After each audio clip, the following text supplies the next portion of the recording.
Avant de commencer, salut mes amis. Racontez-moi d'où vous m'écoutez et comment est le temps chez vous. Le vent hurlait comme un animal blessé à travers les gorges de la Sioule. La diligence cahota une dernière fois avant de s'immobiliser dans un craquement sinistre, projetant le docteur Émile Lacroix contre la paroi de bois vermoulu. À 42 ans, cet homme aux traits aristocratiques portait sur ses épaules le poids d'une réputation flétrie, chassé de l'hôpital de la Salpêtrière après qu'une de ses patientes se soit jetée par la fenêtre en hurlant son nom. « Nous y voilà, docteur !» grogna le cocher, un paysan trapu au visage tanné par les hivers auvergnats. « Mais je ne descendrai pas. Pas ici. Pas à la tombée du jour. » Émile saisit sa sacoche en cuir noir, usée par des années de consultation, et descendit dans la neige qui cédait sous ses bottes avec un crissement étouffé. Le froid le gifla immédiatement, mordant sa peau à travers son manteau de laine. Devant lui se dressait la maison Roussel.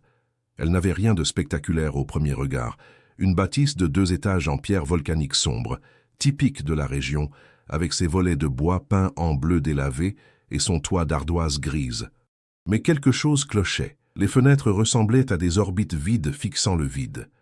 La porte d'entrée, légèrement entr'ouverte, grinçait doucement au rythme du vent, comme une invitation murmurée. « Vous avez jusqu'à dimanche prochain », lâcha le cocher en faisant claquer les rênes. « Si vous êtes encore vivant, je reviendrai, si Dieu le veut. » La diligence s'éloigna dans un nuage de neige soulevé, laissant Émile seul face à la demeure.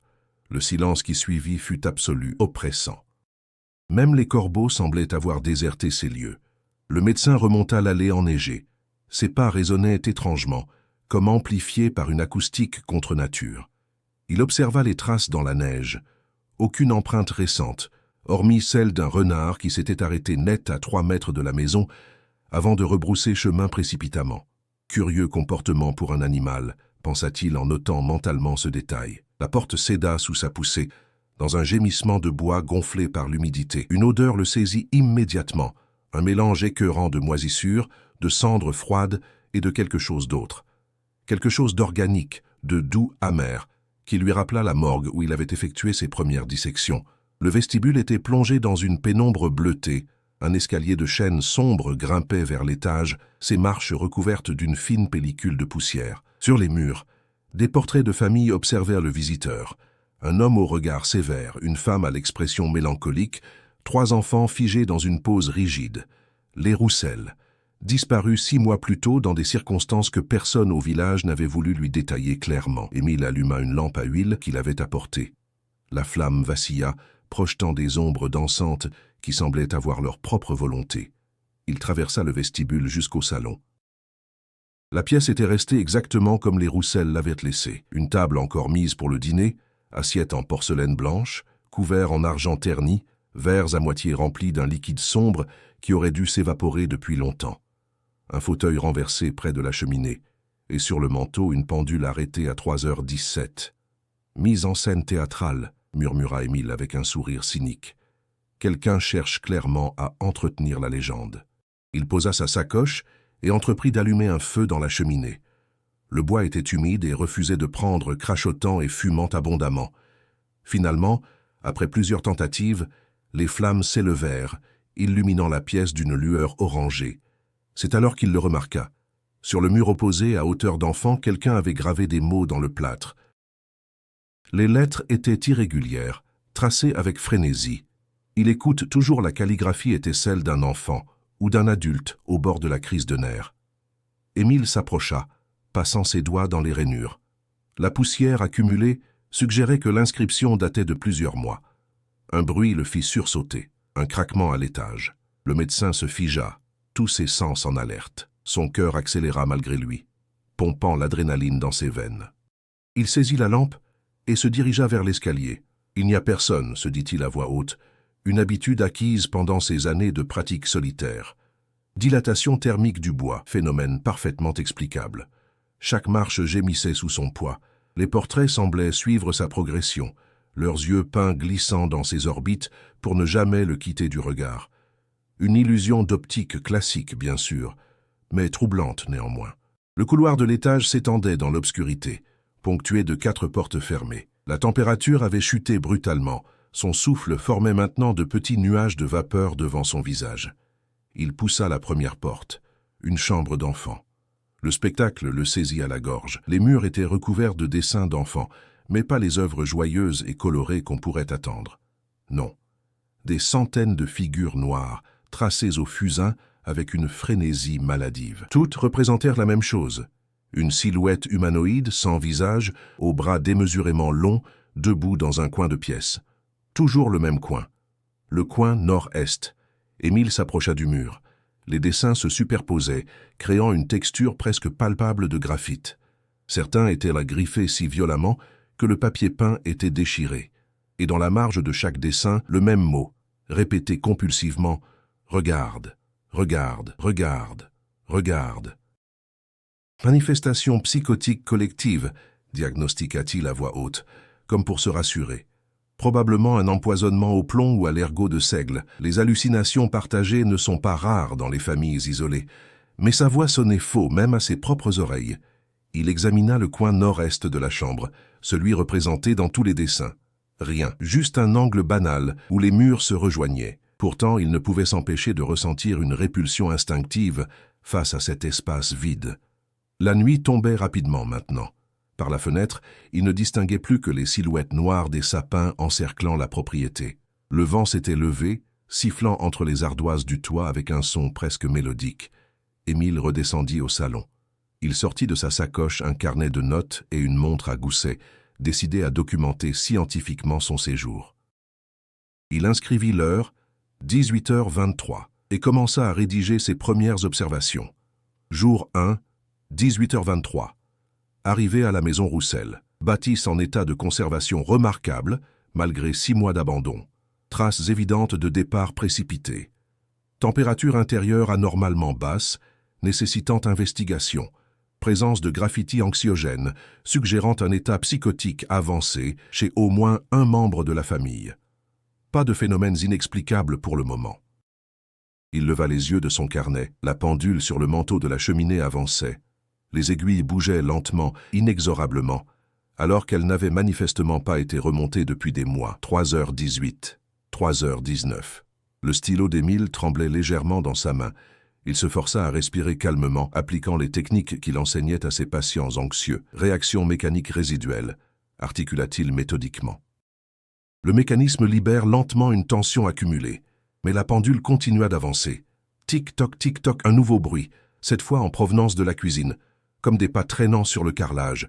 Émile se leva d'un bond, son instinct de survie prenant le dessus sur sa rationalité scientifique. Il saisit le tisonnier près de la cheminée et s'avança vers la porte de la cuisine, la lampe tendue devant lui comme un bouclier de lumière. La porte était fermée. Il l'ouvrit d'un coup sec. La cuisine était vide, mais sur la table, un couteau de boucher qui était rangé sur son présentoir quelques heures plus tôt était maintenant planté dans le bois, vibrant encore du coup qui venait de le planter là, et gravé autour du couteau dans la farine répandue sur la table, un message. « Pourquoi es-tu revenu ?» Le sang d'Émile se glaça. Cette phrase, ces mots exacts.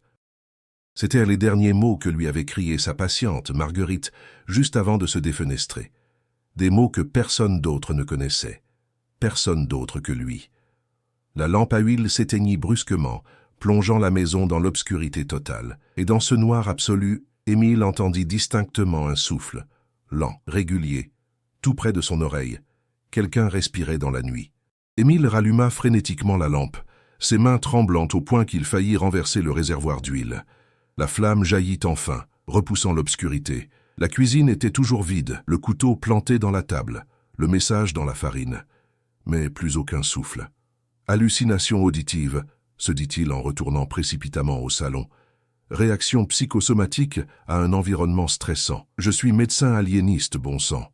Je connais les symptômes. Il se versa un verre généreux de cognac qu'il avait eu la prévoyance d'emporter.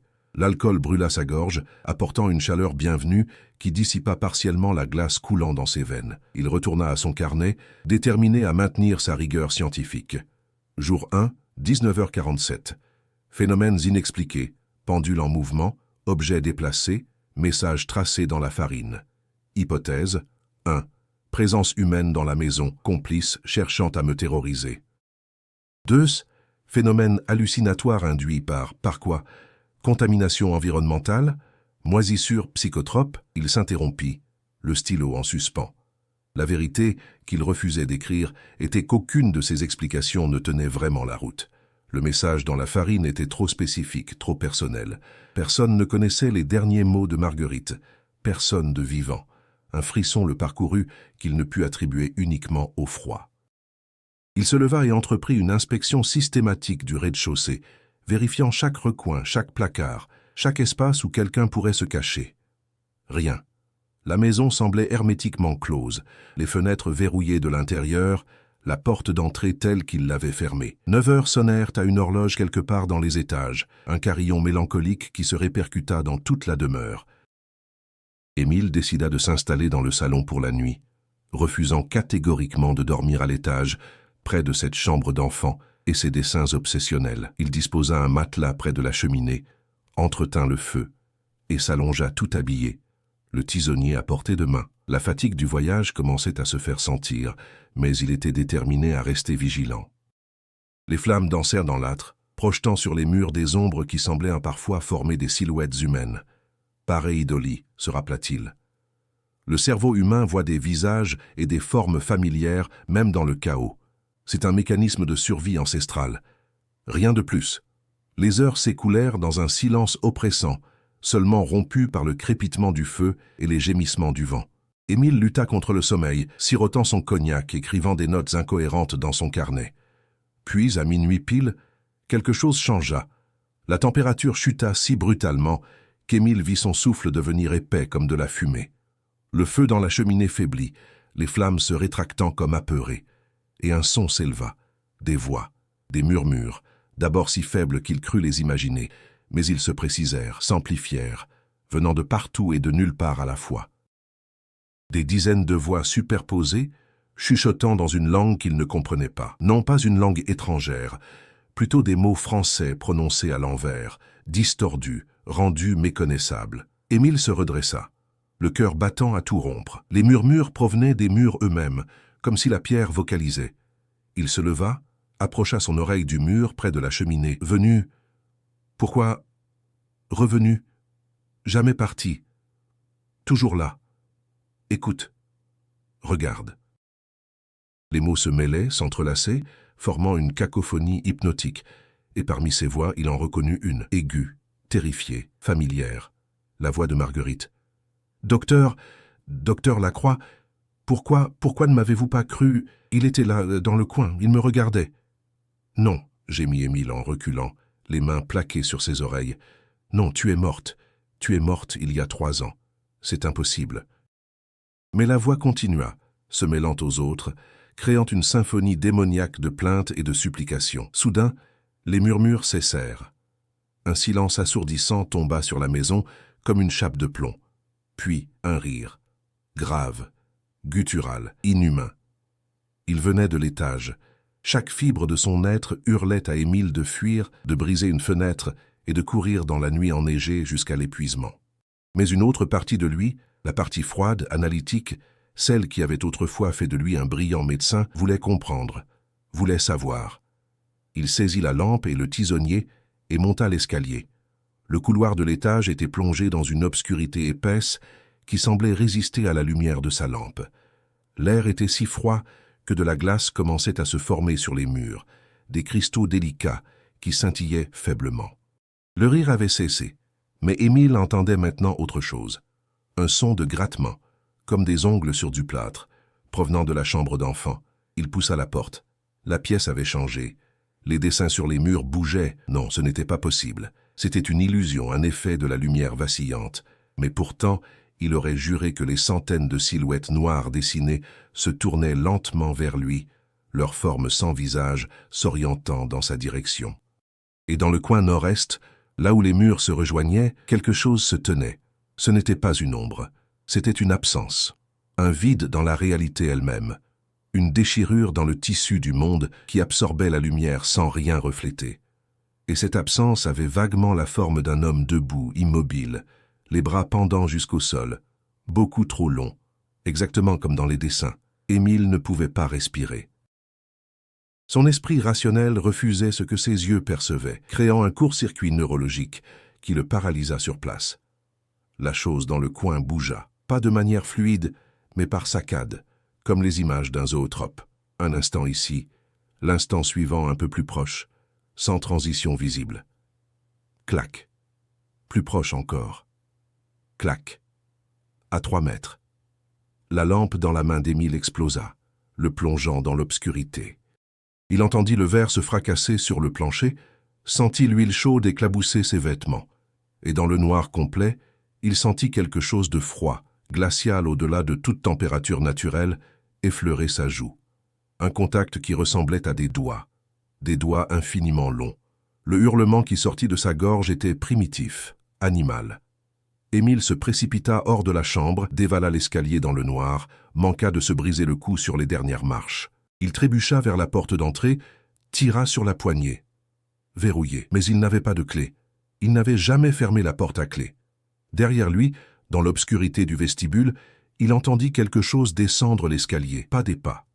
Plutôt un glissement, un frottement, comme si la chose se déplaçait en rampant sur les murs. Émile tira frénétiquement sur la porte, frappa le bois de ses poings, ses ongles. La panique pure avait annihilé toute pensée rationnelle. Il n'était plus un médecin, plus un scientifique. Juste une créature terrifiée face à quelque chose que son esprit ne pouvait pas accepter. Le glissement se rapprochait. Dans les ténèbres, il distinguait à peine une forme mouvante, plus noire que le noir environnant. Puis aussi soudainement que tout avait commencé, cela cessa. La porte s'ouvrit sous sa poussée, le projetant dans la neige glacée de l'extérieur. Émile rampa à 4 pattes, s'éloignant de la maison, le souffle court, le cœur au bord de l'explosion. Il se retourna. Toutes les fenêtres de la maison Roussel étaient maintenant illuminées d'une lueur orangée. Non, pas des lampes ou des bougies. Quelque chose de plus profond, de plus ancien, comme si la maison elle-même brûlait de l'intérieur sans se consumer, et à chaque fenêtre se tenait une silhouette, immobile, observant. Émile se releva, tituba vers l'allée. Il devait atteindre le village, prévenir les autorités, raconter quoi exactement? Qu'il avait fui devant une ombre, qu'il avait entendu des voix. Il fit 3 pas avant de réaliser qu'il ne reconnaissait pas les lieux. Les sapins encerclant la propriété avaient disparu. À leur place s'étendait une forêt de chênes morts, leurs branches tordues griffant le ciel nocturne. La neige sous ses pieds n'était plus blanche mais grise, cendrée, et dégageait une odeur de terre retournée. Et derrière lui, la maison Roussel était différente, plus grande, plus ancienne, ses pierres rongées par des siècles d'intempéries qu'elle n'avait pas subies quelques heures plus tôt. Émile se retourna, cherchant désespérément un point de repère familier, mais il n'y en avait aucun. Ce n'était plus l'Auvergne de 1879, c'était autre chose. Un ailleurs qui ressemblait à son monde, mais déformé, corrompu, comme vu à travers un miroir brisé. Une main se posa sur son épaule. Il hurla, fit volte-face. C'était un enfant. Un garçon d'une dizaine d'années, en chemise de nuit déchirée, pieds nus dans la neige. Ses yeux étaient anormalement grands, presque entièrement noirs, et des larmes gelées dessinaient des sillons sur ses joues pâles. « Vous ne pouvez pas partir, dit l'enfant d'une voix atone. Personne ne part. Nous sommes tous restés. »« Qui es-tu » balbutia Émile. « Jules Roussel. J'habite ici. Nous habitons tous ici. Maintenant, vous aussi. » L'enfant pointa la maison du doigt. « Il vous a invité. Quand vous êtes entré, il vous a invité. Et maintenant, vous êtes à lui. » D'autres silhouettes émergèrent de la forêt morte. Des hommes, des femmes, des enfants. Tous vêtus d'habits d'époques différentes, certains remontant au XVIIIe siècle, d'autres plus récents. Tous avaient les mêmes yeux agrandis, le même teint cireux. Ils avancèrent vers Émile, formant un cercle autour de lui, leurs mains tendues. « Non, » gémit-il en reculant. « Non, non, non. Vous comprenez maintenant, continua Jules d'une voix de plus en plus lointaine, comme un écho. Il n'habite pas la maison. Il est la maison, et la maison a faim. Elle a toujours faim. » Les silhouettes se rapprochaient, leurs doigts glacés, effleurant les vêtements d'Émile. Il ferma les yeux, se recroquevilla sur lui-même, attendant l'inévitable, puis plus rien. Quand il rouvrit les yeux, il était allongé dans le salon de la maison Roussel, près de la cheminée éteinte. Les premières lueurs de l'aube filtraient à travers les volets. La neige dehors était blanche, les sapins étaient à leur place. Tout semblait normal. Sur sa poitrine reposait son carnet de notes. Une page avait été arrachée, froissée, défroissée. Il la déplia avec des mains tremblantes.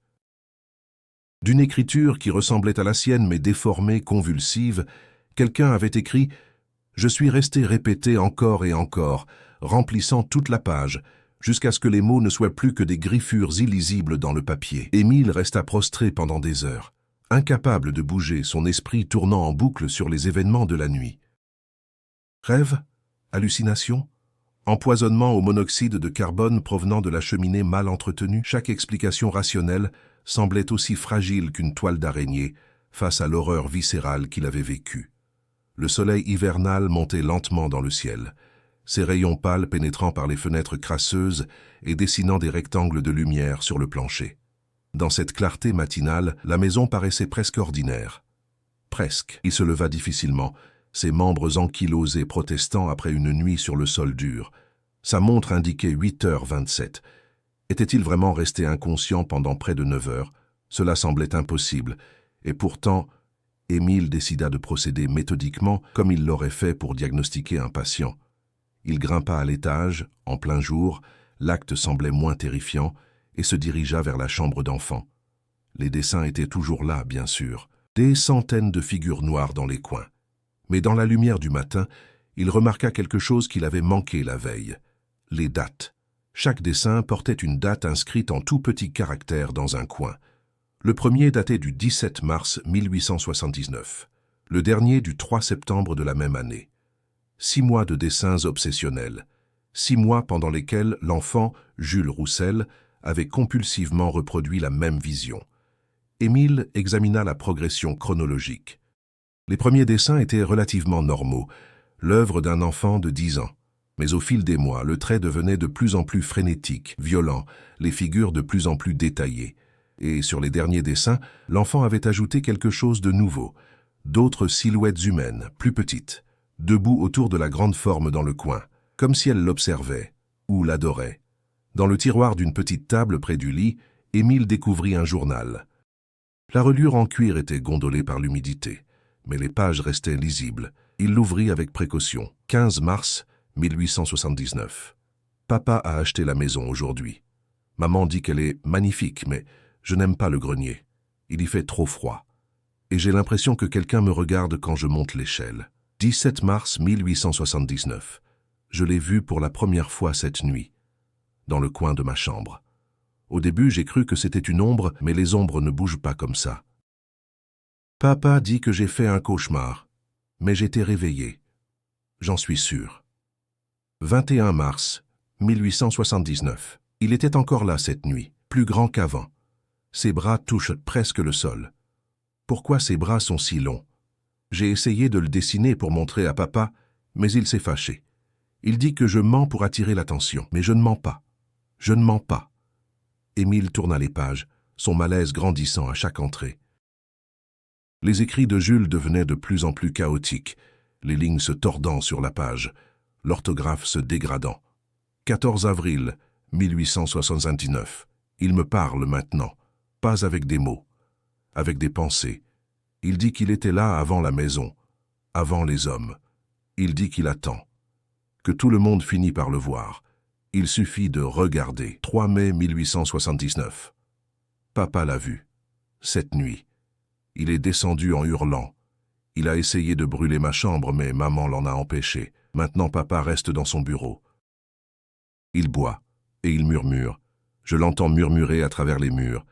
Les mêmes mots encore et encore. Il écoute toujours. Il écoute toujours. 27 juin 1879. Maman ne sort plus de sa chambre. Marie et Sophie ont commencé, tantard novament, à continuer à le dessiner elles aussi. Nous dessinons tous maintenant. C'est la seule chose qui calme les murmures dans nos têtes. Papa dit que nous devons partir, mais nous ne pouvons pas. Nous avons essayé. La porte ne s'ouvre plus, les fenêtres non plus. Et quand nous brisons le verre, il y a juste un mur de pierre derrière. La maison ne nous laisse pas partir.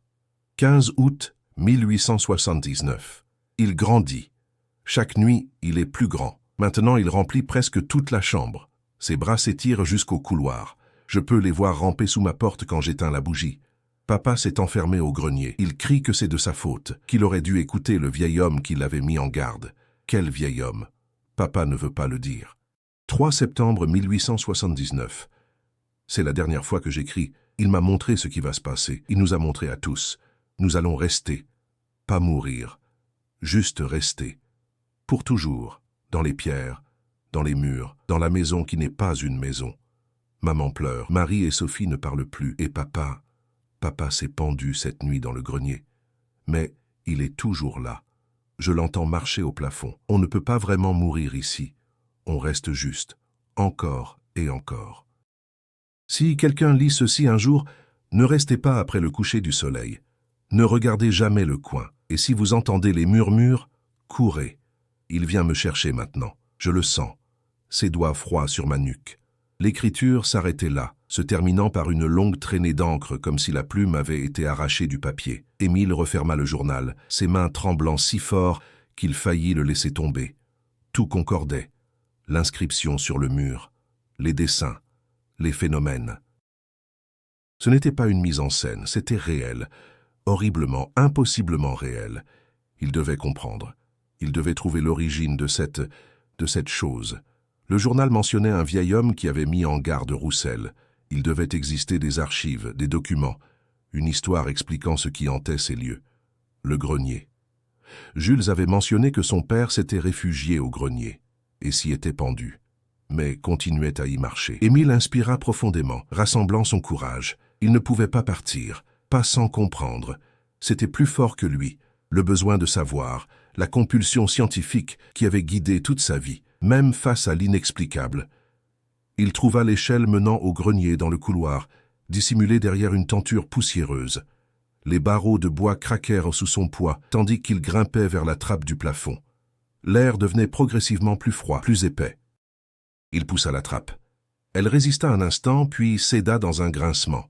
Le grenier s'étendait sur toute la longueur de la maison, un espace bas de plafond encombré de malles, de meubles recouverts de draps et de vieilles poutres apparentes. La lumière du jour filtrait faiblement par une lucarne crasseuse au fond, et là, suspendu à une poutre centrale, se balançait doucement le corps de M. Roussel. Émile réprima un haut le cœur.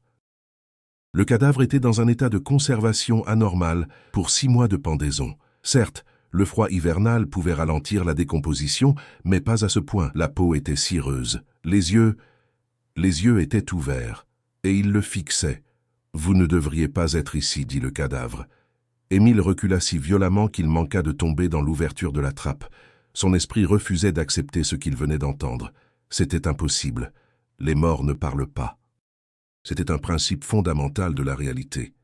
Et pourtant, je ne suis pas vraiment ici, continua la voix de Roussel, râpeuse, lointaine. Je suis dans les murs, dans les pierres. Nous sommes tous dans les pierres maintenant. Mais une partie de nous reste accrochée, comme un écho. Qu'est-ce que c'est que cette maison ? Parvint à articuler Émile, sa voix à peine plus qu'un murmure. Le cadavre se balança lentement sur la corde, ses pieds décrivant un arc dans l'air poussiéreux. Ce n'est pas une maison. Ça n'a jamais été une maison. Les pierres, elles viennent du vieux temple, celui que les druides ont scellé il y a des siècles. Mon arrière-grand-père les a utilisées pour construire. Il ne savait pas, il ne pouvait pas savoir. Mais maintenant quoi ? Maintenant, ça est libre, pas complètement, pas encore. Mais chaque personne qui reste après le coucher du soleil nourrit la chose, lui donne de la substance, de la réalité. Vous comprenez ? Nous sommes son pont, entre son monde et le nôtre. Et vous êtes restés 2 nuits, bientôt 3. Émile secoua la tête, refusant d'accepter. Je pars, maintenant, tout de suite. Le cadavre de Roussel émit un son qui aurait pu être un rire. Vous pouvez essayer, mais vous avez regardé dans le coin, n'est-ce pas ? Vous l'avez vu. Une fois qu'on l'a vu, on lui appartient. Petit à petit, il nous efface, nos souvenirs, notre volonté, notre réalité, jusqu'à ce qu'il ne reste plus que des échos prisonniers dans les pierres. Émile recula vers la trappe, son cœur battant à tout rompre. Il doit y avoir un moyen, une manière de le détruire, de le bannir. Détruire la maison peut-être, mais les pierres resteraient. Et tant que les pierres existent, il existe. C'est pour ça que les druides les ont scellées sous terre. Ils ne pouvaient pas les détruire, alors ils les ont enterrées, profondément, dans l'espoir qu'elles ne soient jamais déterrées. Où étaient-elles enterrées ? Le cadavre tourna lentement la tête, un mouvement impossible pour un pendu, et ses yeux morts fixèrent un point derrière Émile. Là où tout a commencé, le puits des âmes. Au fond de la forêt, à 1 kilomètre au nord. Vous le reconnaîtrez. C'est le seul endroit où plus rien ne pousse. Même les arbres morts l'évitent. Émile descendit précipitamment l'échelle, refermant la trappe derrière lui comme si cela pouvait contenir l'horreur qu'il venait de rencontrer. Il dévala l'escalier, récupéra sa sacoche et son manteau. La lumière du jour déclinait déjà. Le soleil hivernal descendait rapidement vers l'horizon. Il lui restait peut-être 2 heures avant le crépuscule. 2 heures pour trouver le puits des âmes. Pour comprendre. Pour peut-être trouver un moyen d'échapper à cette malédiction. Il sortit dans la neige, cherchant des repères pour s'orienter vers le nord. La forêt s'étendait dense et oppressante autour de la propriété. Mais là-bas, à travers les arbres, il distinguait une zone plus sombre, une cicatrice dans le paysage. Émile s'enfonça dans la forêt. Les sapins se refermaient derrière lui comme les barreaux d'une prison. La neige étouffait tous les sons, créant un silence absolu troublant. Pas d'oiseaux, pas de vent. Juste le crissement de ses pas et le battement sourd de son cœur. La température chutait à chaque mètre parcouru. Bientôt, son souffle formait d'épais nuages de vapeur et ses doigts s'engourdissaient malgré ses gants. Il continua, poussé par un mélange de détermination scientifique et de peur pure. Après 20 minutes de marche pénible dans la neige profonde, il l'atteignit. Le puits des âmes. Une clairière parfaitement circulaire, d'une 30aine de mètres de diamètre. Pas un brin d'herbe, pas une trace de neige, juste de la terre noire, stérile, qui semblait absorber la lumière. Au centre se dressait une structure de pierre volcanique grise, disposées en cercle autour d'une ouverture béante dans le sol, des pierres identiques à celles de la maison Roussel. Émile s'approcha lentement, chaque pas exigeant un effort de volonté. Une force invisible semblait repousser sa présence, comme 2 aimants de même polarité. L'air lui-même était différent ici, plus dense, visqueux presque, résistant à sa respiration. Le puits lui-même était un trou noir s'enfonçant dans les entrailles de la terre. Émile se pencha prudemment au-dessus, dirigeant la lumière de sa lampe vers les profondeurs. Les parois étaient couvertes de symboles, des gravures anciennes, pré-chrétiennes, s'enfonçant en spirale dans l'obscurité, des formes géométriques impossibles qui faisaient mal aux yeux quand on les regardait trop longtemps. Et entre ces symboles, des visages. Des centaines de visages gravés dans la pierre, leurs bouches ouvertes dans des cris silencieux. Au fond du puits, impossible de dire à quelle profondeur, peut-être 20 mètres, peut-être 100, brillait une faible lueur verdâtre, pulsante, vivante, et des murmures s'élevaient des profondeurs, les mêmes qu'il avait entendus dans la maison, mais amplifiés, assourdissant, remplissant son crâne jusqu'à ce qu'il ne puisse plus penser. Venu, enfin venu, trop longtemps, seul, tellement seul, rejoins-nous, reste avec nous, dans les pierres, dans le noir, pour toujours. Émile tituba en arrière, se bouchant les oreilles, mais les voix venaient de l'intérieur de sa tête maintenant. Il remarqua alors quelque chose qui le glaça. Autour du puits, dans la terre stérile, émergeaient des dizaines de mains. Des mains de pierre figées dans des gestes de supplication, comme si des corps entiers étaient ensevelis là, tentant désespérément de s'extraire. Et sur chaque main, gravé dans la pierre, un nom et une date. Bernard Mercier, 1673, Famille Dubois, 1721, Jeanne Laval, 1804. Des siècles de victimes, des générations entières absorbées par la chose dans le puits. Le soleil touchait l'horizon maintenant, les ombres s'allongeaient, dévorantes. Émile devait retourner à la maison. Non, il devait fuir, courir vers le village, ne jamais regarder en arrière. Mais quand il se retourna pour partir, il réalisa avec horreur qu'il ne reconnaissait plus le chemin. Les arbres avaient changé de position. Ou peut-être était-ce sa perception qui se désintégrait. Le nord était maintenant à l'est, ou à l'ouest, ou partout à la fois. Et dans la pénombre croissante, des silhouettes émergèrent de la forêt. Les Roussel, Jules, ses sœurs, sa mère. Et des dizaines d'autres, tous les noms gravés autour du puits, tous les échos piégés dans les pierres. Ils se tenaient immobiles à la lisière de la clairière, leurs yeux noirs fixés sur lui. « Vous ne pouvez pas partir, » dit Jules, d'une voix d'enfant mort depuis 6 mois. « La maison vous a marqué, le puits vous appelle. Vous êtes déjà à moitié dans les pierres. » Émile regarda ses propres mains. Avec horreur, il constata qu'elles étaient devenues grises. Pas la pâleur du froid, une teinte minérale, comme si sa chair se transformait lentement en roche. « Non, gémit-il, non, ce n'est pas réel. Hallucination, psychose, empoisonnement. Réel, murmurèrent en chœur toutes les silhouettes, aussi réel que les pierres, aussi éternel que le noir. Le soleil disparut derrière l'horizon, et du puits s'éleva quelque chose. Pas la créature sans visage de la maison, quelque chose de bien plus vaste, de plus ancien, de plus fondamentalement autre. Une présence qui n'avait pas de forme, parce qu'elle était trop immense pour en avoir une, qui existait dans plus de dimensions que l'esprit humain ne pouvait en percevoir. Émile sentit sa conscience se fragmenter. Des morceaux de lui-même se détachaient, s'envolaient, absorbés par les pierres autour du puits. Ses souvenirs devenaient flous. Son nom. Quel était son nom déjà? Émile. Était-ce vraiment son nom? Il tomba à genoux dans la terre noire, regardant ses mains devenir de plus en plus grises, de plus en plus dures, sentant son cœur ralentir, sa respiration s'espacer, devenant pierre, devenant éternellement prisonnier, devenant un murmure de plus dans le cœur des damnés. Combien de temps s'est écoulé? Des heures, des jours, des années? Le temps n'avait plus de sens pour Émile. Il existait dans un état étrange, conscient mais pas vraiment vivant, pensant mais sans pouvoir bouger. Son corps, s'il possédait encore un corps, gisait près du puits des âmes, recouvert d'une fine pellicule de glace cristalline. Mais son esprit voyageait à travers les pierres. C'était la seule façon de le décrire. Il pouvait sentir chaque pierre de la maison, chaque fragment du puits, comme des extensions de lui-même. Et dans chaque pierre résidèrent des échos, les fragments d'âme de tous ceux qui avaient été pris au piège avant lui.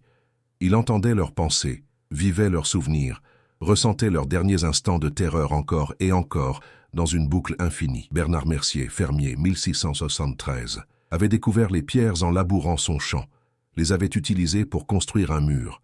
3 jours plus tard, sa famille entière avait disparu. On avait retrouvé leurs vêtements soigneusement pliés devant le mur. Mais pas de corps, jamais de corps. Jeanne Laval, guérisseuse accusée de sorcellerie, 1804, s'était réfugiée près du puits pour échapper à la foule qui voulait la brûler. Avait préféré l'obscurité du puits à la flamme du bûcher. Erreur fatale. Elle hurlait encore dans les pierres, 2 siècles plus tard, suppliant qu'on la laisse mourir vraiment. Les Roussel, derniers en date. Toute une famille absorbée en l'espace de 6 mois. Jules pouvait encore sentir les doigts froids sur sa nuque. Marie et Sophie s'étaient tenues par la main quand ça les avait prises. Elles étaient encore ensemble dans les pierres, 2 consciences fusionnées en une seule plainte perpétuelle. Et maintenant Émile faisait partie de cette collection, une conscience de plus dans la bibliothèque vivante de la souffrance. Mais quelque chose en lui résistait encore. La partie de son esprit qui avait étudié l'aliénation mentale, qui avait passé des années à comprendre les mécanismes de la psyché humaine, refusait de se dissoudre complètement. Il observait, analysait. Même piégé dans cette prison minérale, il cherchait à comprendre.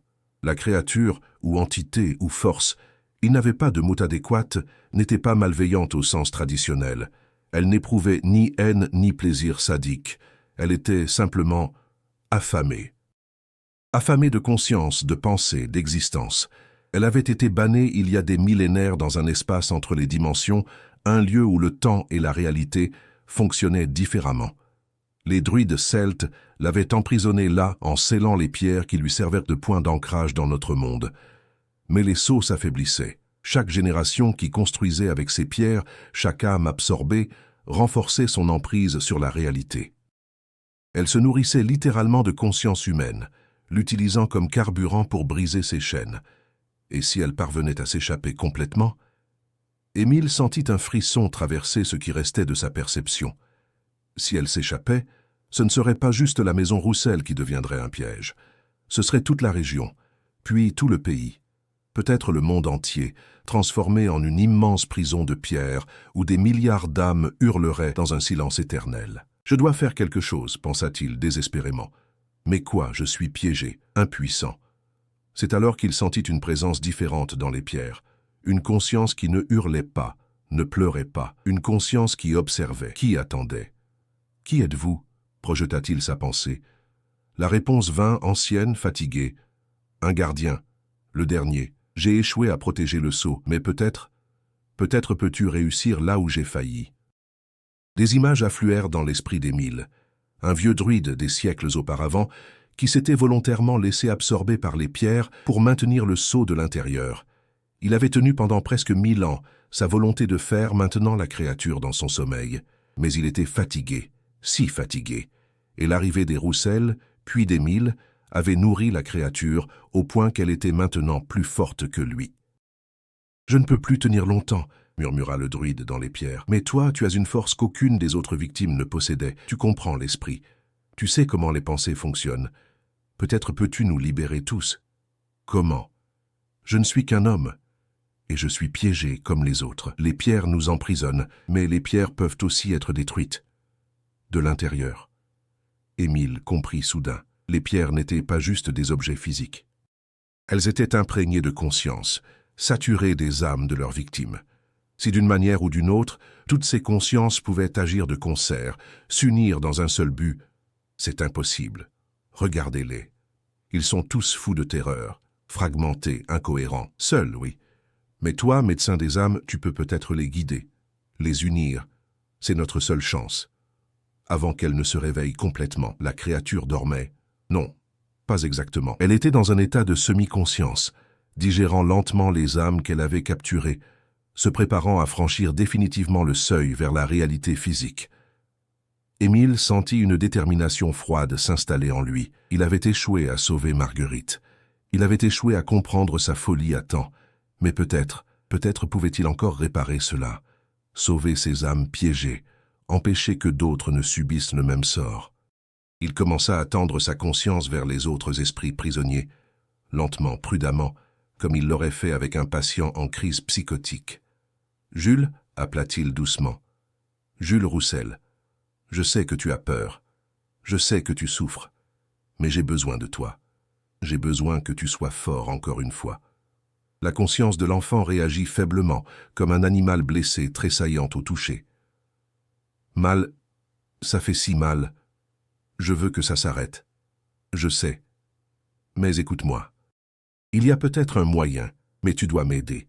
Tu dois rassembler tes sœurs, ta mère, tous ceux que tu peux atteindre. » Pendant ce qui sembla être des heures, ou peut-être des jours, le temps n'existant plus normalement ici, Émile travailla. Il contacta une âme après l'autre, apaisant leur terreur, ralliant leurs fragments épars de conscience. C'était épuisant, draine ce qui lui restait de force mentale, mais petit à petit, il sentit un changement. Les hurlements dans les pierres diminuèrent, devinrent plus cohérents, plus synchronisés. Le vieux druide l'aidait, prêtant sa sagesse ancestrale pour apaiser les âmes les plus anciennes, celles qui avaient oublié jusqu'à leur propre humanité après des siècles de tourments. Finalement, ils furent prêts, des centaines de consciences, unies pour la première fois depuis leur capture, toujours souffrantes, toujours piégées, mais désormais coordonnées. Un cœur d'âme damnée transformé en arme. Maintenant, dit le druide, toutes ensemble, rejetez les pierres, forcez-les à se briser. Émile ne savait pas vraiment comment faire, mais il se concentra de toutes ses forces, imaginant son corps, son vrai corps, quelque part près du puits, bougeant, se soulevant, frappant les pierres. Et miracle, ça fonctionna. Son corps physique bougea, ses doigts de pierre se crispèrent. Sa main se leva, lourde comme du plomb, et frappa la pierre la plus proche. Une fissure apparut, minuscule. À peine visible, mais réelle. La créature sentit la perturbation. Elle émergea de sa semi-conscience, sa présence inondant les pierres d'une rage froide et ancienne. « Non. Tu es à moi. Vous êtes tous à moi. » La pression était insoutenable. Émile sentit sa conscience se fragmenter sous l'assaut. Mais les autres âmes se pressèrent autour de lui, le protégeant, partageant le fardeau de l'attaque mentale de l'entité. « Encore » hurla le druide. « Ensemble !» Des centaines de voix crièrent à l'unisson dans les pierres, un cri silencieux de rébellion pure. Et cette fois, ce ne fut pas juste le corps d'Émile qui bougea. Dans toute la maison Roussel, les pierres se fendirent, les murs tremblèrent, le sol se fractura, et près du puits des âmes, les anciennes pierres dressées, celles qui maintenaient le sceau depuis des millénaires, commencèrent à s'effriter. La créature hurla, pas un son physique, mais une onde de terreur pure qui balaya la forêt, faisant exploser les arbres en éclats, transformant la neige en vapeur instantanée. Vous ne comprenez pas ce que vous faites. Si le sceau se brise complètement, je serai libre, libre de dévorer, libre de croître. Ou, répondit calmement le druide, tu seras détruite. Les pierres sont ton ancrage. Sans elles, tu retourneras dans le vide, sans moyen de revenir. Un moment de silence, de calcul, l'entité pesait ses options. Puis elle comprit, et sa rage explosa. Les pierres de la maison Roussel éclatèrent toutes en même temps, projetant des éclats dans toutes les directions. Les murs s'effondrèrent, le toit s'écrasa. Des siècles d'architecture se désintégrèrent en quelques secondes, et au puits des âmes, le cercle de pierres antiques vola en éclats. Émile sentit la pression se relâcher brusquement. Son corps, son vrai corps, bascula en avant, ses mains redevenant chair, sa peau reprenant ses couleurs. Il inspira violemment, comme un noyé remontant à la surface. Autour de lui, d'autres formes se matérialisèrent, des silhouettes transparentes, translucides, à peine là, les âmes libérées. Jules et ses sœurs, la famille Dubois, Jeanne, la guérisseuse, des dizaines, des centaines d'entre eux. Ils le regardèrent avec reconnaissance, leur visage enfin en paix. Puis, un par un, ils s'estompèrent, s'élevèrent, disparurent dans une lumière dorée qui n'avait rien à voir avec le soleil couchant. Seul le vieux druide resta un instant de plus. « Merci » murmura-t-il, après 1000 ans, enfin libre. Il sourit et disparut à son tour. Émile resta seul dans la clairière stérile, haletant, tremblant, mais vivant. Vraiment vivant. Le puits s'était refermé. Là où béait l'ouverture, il n'y avait maintenant qu'une terre noire et tassée. Et les pierres n'étaient plus que des fragments inoffensifs de roches volcaniques, leur pouvoir enfin brisé. Le soleil se leva. Avait-il dormi toute la nuit? Ou s'était-il écoulé plus de temps? Il ne le saurait jamais. Il se leva difficilement, chaque muscle protestant. Dans la lumière de l'aube, il aperçut au loin les ruines de la maison Roussel. Plus rien ne tenait debout, juste un amas de pierres brisées. Émile récupéra sa sacoche miraculeusement intacte sous un arbre et commença le long chemin vers le village. Il ne se retourna pas même une fois. 3 mois plus tard, Paris, juin 1880. Émile Lacroix se tenait devant la fenêtre de son nouveau cabinet médical situé sur le boulevard Saint-Germain. La ville bouillonnait de vie, fiacres passant dans un claquement de sabots, marchands criant leur prix, couples flânant au soleil printanier. Une normalité qui lui semblait presque surréelle après ce qu'il avait vécu. Il avait quitté l'Auvergne en février, dès que les routes étaient redevenues praticables. Le curé du village l'avait retrouvé errant dans la neige, à moitié gelé, délirant. On l'avait soigné pendant 2 semaines dans une auberge locale où il avait expliqué son histoire à quiconque voulait l'entendre. Personne ne l'avait cru, évidemment. Oh, les villageois étaient montés jusqu'à la maison Roussel, ou ce qu'il en restait. Ils avaient redécouvert les ruines, effectivement. Un effondrement structurel avait conclu les autorités. Probablement dû à l'eau infiltrée dans les fondations, gelée pendant l'hiver, ayant fait éclater les pierres de l'intérieur. Une explication parfaitement rationnelle. Le puits des âmes n'avait jamais été mentionné dans aucun rapport. Soit parce qu'Émile l'avait rêvé dans son état de confusion mentale, c'était l'explication officielle, soit parce que les anciens du village savaient très bien ce qu'était ce lieu et préféraient ne jamais en parler. Émile soupçonnait la seconde option. Il n'avait aucune preuve de ce qui s'était réellement passé. Son carnet de notes, resté dans les ruines de la maison, n'avait jamais été retrouvé. Même sa montre à gousset avait disparu, probablement ensevelie sous des tonnes de gravats. Tout ce qui lui restait, c'était ses souvenirs, et parfois, dans le silence de la nuit, les murmures. Oh, ils n'étaient plus terrifiants, plutôt réconfortants même. Les voix de ceux qui l'avaient libéré, murmurant occasionnellement leur gratitude, leur paix retrouvée. Jules qui riait en jouant avec ses sœurs dans un endroit que l'esprit d'Émile ne pouvait pas vratentar, novament, à continuar, imment concevoir.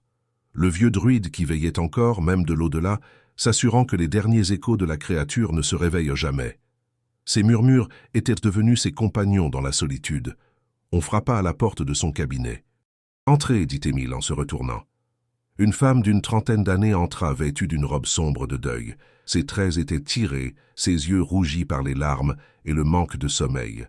Elle tenait contre elle un châle noir qu'elle serrait compulsivement. « Docteur Lacroix, je suis Madame Henriette Beaumont. On m'a dit que vous étiez spécialisée dans les cas particuliers. » Émile lui indiqua un fauteuil près de la fenêtre et prit place en face d'elle, son carnet de notes à la main.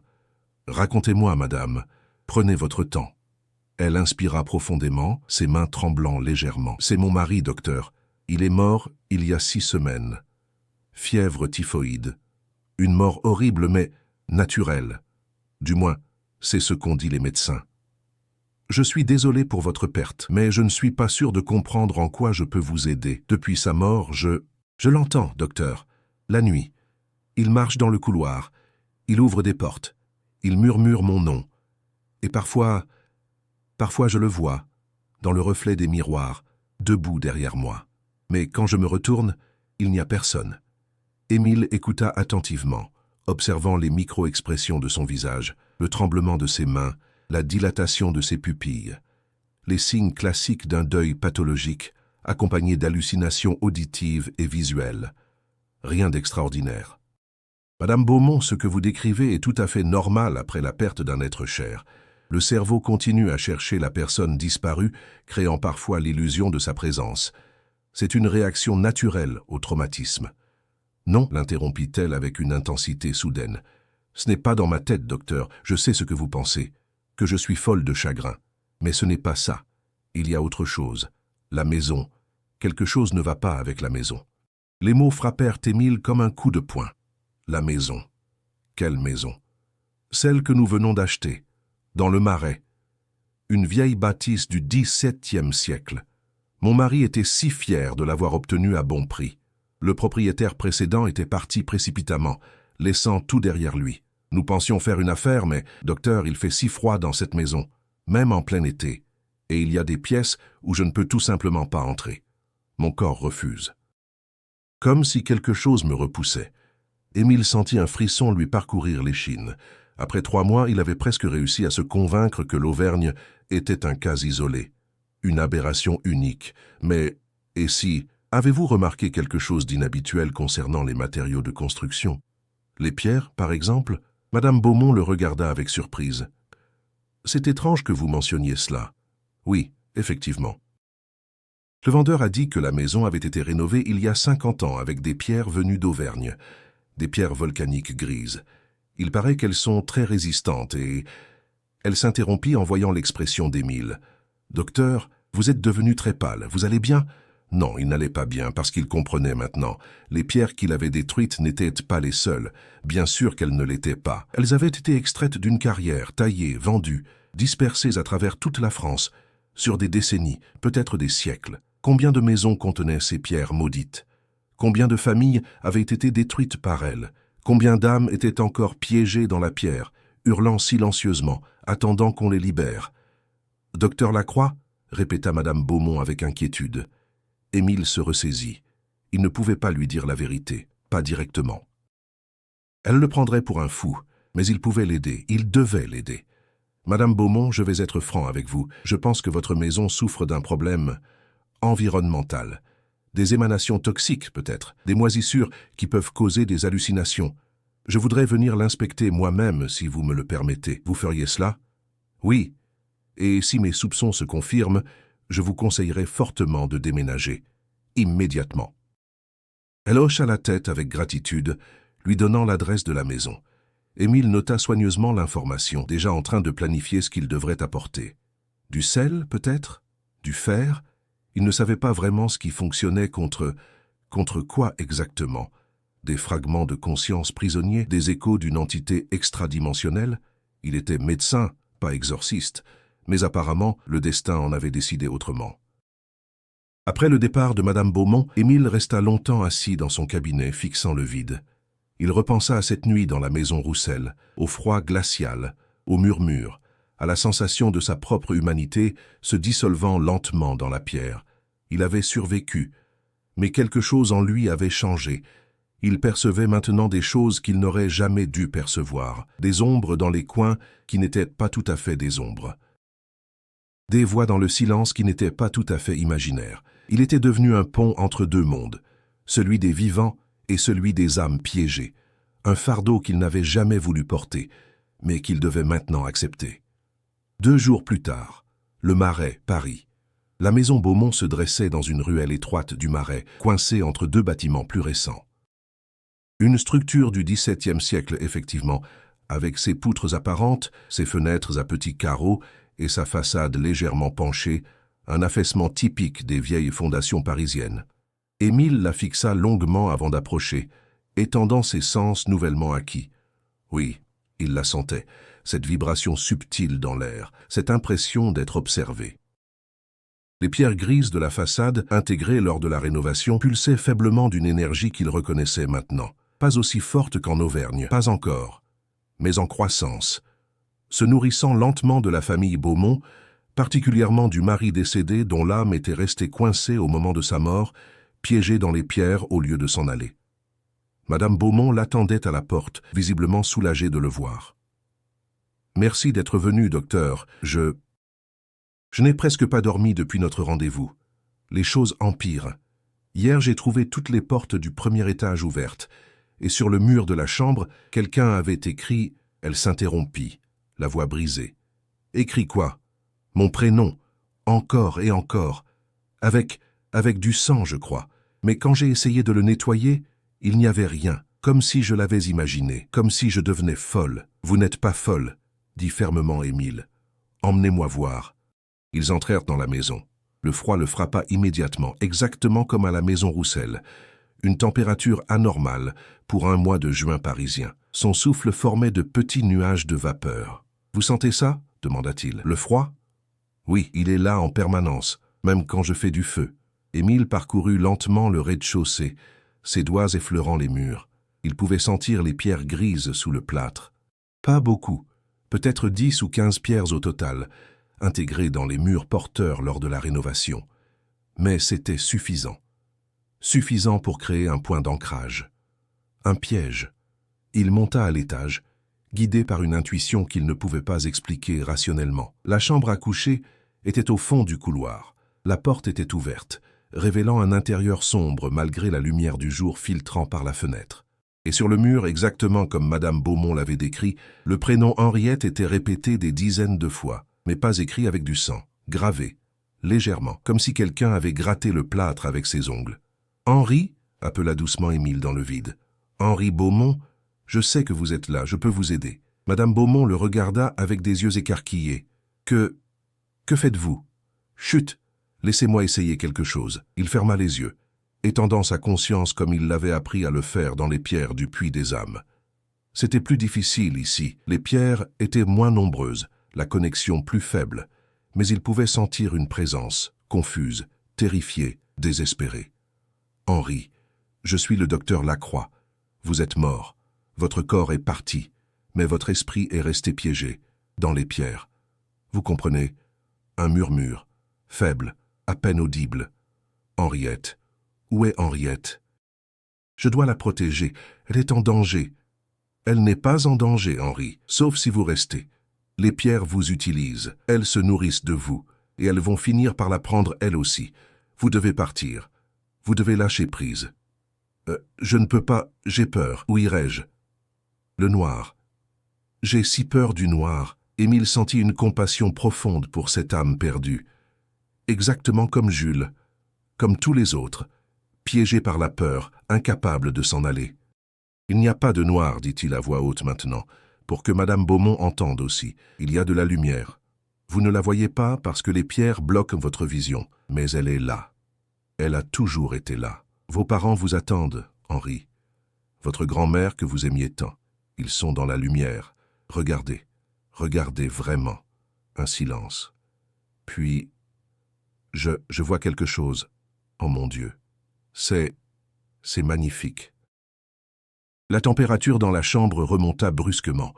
Le froid oppressant se dissipa comme brume au soleil, et Madame Beaumont laissa échapper un sanglot. « Il est parti, n'est-ce pas ?» murmura-t-elle. « Je le sens. Il est enfin en paix. » Émile hocha la tête, épuisé par l'effort mental. « Oui, mais la maison, Madame Beaumont, vous ne pouvez pas rester ici. Ces pierres dans vos murs sont dangereuses. Pas physiquement, mais spirituellement, si vous voulez. Elles attirent les âmes perdues. Elle les piège. Et si vous restez tôt ou tard, elles vous piégeront aussi. Je vous crois, docteur. Je ne comprends pas comment tout cela est possible, Mais je vous crois, je vais vendre ou louer. Mais je ne peux pas abandonner la maison sans prévenir si elle est réellement dangereuse. Non, vous ne pouvez pas prévenir. Personne ne vous croirait. On vous prendrait pour folle, comme on m'a pris pour fou quand j'ai raconté ce qui m'était arrivé. Madame Beaumont le regarda intensément. « Qu'est-ce qui vous est arrivé, docteur ?» Émile hésita. Puis lentement il raconta. L'Auvergne, la maison Roussel, le puits des âmes, les âmes piégées qu'il avait libérées, sa transformation. Elle l'écouta sans l'interrompre, et quand il eut terminé, elle hocha simplement la tête. « Alors vous allez continuer, n'est-ce pas? Vous allez chercher les autres maisons, libérer les autres âmes. Je ne sais pas si je peux. Je ne sais même pas combien de pierres ont été dispersées. Des centaines, des milliers. Je suis un seul homme. Comment pourrais-je... » « Vous trouverez un moyen, l'interrompit-elle doucement, parce que vous êtes le seul qui peut le faire, le seul qui comprend. C'est un fardeau terrible, docteur Lacroix, mais c'est aussi un don. » Le cabinet du docteur Lacroix était devenu une curiosité dans le milieu médical parisien. On parlait de lui comme d'un aliéniste peu orthodoxe qui traitait des cas que personne d'autre ne voulait toucher. Des patients qui entendèrent des voix, voyèrent des ombres, vivaient dans des maisons hantées. La communauté médicale le considérait avec un mélange de scepticisme et de mépris. Mais ces patients, eux, ne juraient que par lui, parce qu'il obtenait des résultats. En 6 mois, Émile avait identifié 12 maisons à Paris contenant les pierres maudites. 12 maisons où des âmes restèrent piégées, souffrant dans un purgatoire minéral. Il les avait toutes libérées, une par une, développant progressivement ses capacités. Il avait également commencé à tenir un registre, documentant chaque cas, chaque localisation, essayant de retracer l'origine des pierres. La carrière d'où elle provenait avait fermé en 1850, mais pendant les 2 siècles précédents, elle avait fourni des matériaux de construction à travers toute la France, des milliers de tonnes de pierres, dispersées, attendant. Et dans chacune d'elles dormait un fragment de la créature qu'il avait affrontée au puits des âmes. Affaiblie, certes, mais pas morte, jamais vraiment morte. Ce soir-là, alors que la neige tombait doucement sur Paris, Émile se tenait devant la fenêtre de son cabinet, regardant la ville s'illuminer dans le crépuscule. Quelque part dans ces rues, dans ces bâtiments, d'autres pierres attendaient, d'autres âmes souffraient, et il continuerait, aussi longtemps qu'il le faudrait. Dans le reflet de la vitre, il aperçut une silhouette familière, le vieux druide à peine visible souriant avec approbation. « Tu as bien choisi, médecin des âmes, le combat ne fait que commencer. Mais tu n'es plus seul. Nous veillons. Tous ceux que tu as libérés, nous sommes avec toi. » Émile sourit. Le fardeau était lourd, mais il n'était pas insupportable. Pas tant qu'il y avait de la lumière. Pas tant qu'il y avait de l'espoir. Et dans les rues de Paris, dans le cœur d'hiver 1880, le docteur Émile Lacroix continua sa veille silencieuse. Gardien des âmes perdues, libérateur des prisonniers de pierre. Dernier rempart contre l'obscurité qui se cachait dans les fondations mêmes de la civilisation. Fin, les pierres se souviennent. Elles se souviendront toujours. Et dans le silence de la nuit, si vous tendez l'oreille contre les murs anciens de votre demeure, vous entendrez peut-être leurs murmures. Des échos d'âmes qui n'ont jamais vraiment pu partir. Mais n'ayez crainte. Quelque part dans l'ombre veille toujours un gardien, prêt à vous libérer si jamais les pierres vous réclament. Ou du moins, nous l'espérons.